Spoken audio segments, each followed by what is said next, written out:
India TV 9 news Maharashtra.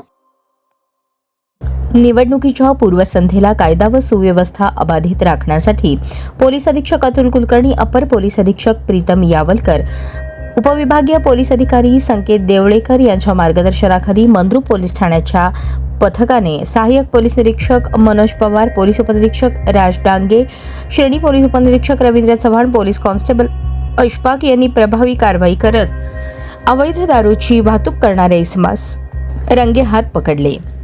या कारवाई दरम्यान अंदाजे 1,34,140 रुपये किमतीची दारू, एक मोटरसायकल जप्त करण्यात आली असून एका इसमास ताब्यात घेण्यात आले आहे. मंद्रुप पोलीस ठाण्याचे अधिकारी व अंमलदार हे परिसरात गस्त घालत असताना मिळालेल्या गोपनीय माहितीनुसार संशयित वाहनाची तपासणी करण्यात आली. तपासणी दरम्यान मोटरसायकलवरून मोठ्या प्रमाणात अवैध दारूची वाहतूक होत असल्याचे निष्पन्न झाले. तात्काळ कारवाई करून पोलिसांनी मुद्देमाल जप्त केला व आरोपीस ताब्यात घेतले. सदर प्रकरणी दारूबंदी कायद्याअंतर्गत गुन्हा दाखल करण्यात आला आहे.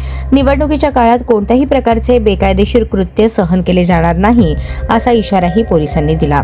नागरिकांनी कायदा व सुव्यवस्था राखण्यासाठी पोलिसांना सहकार्य करावे, तसेच कोणतीही संशयास्पद माहिती पोलिसांना तात्काळ कळवावी असे आवाहन मंद्रुप पोलिसांकडून करण्यात आले आहे.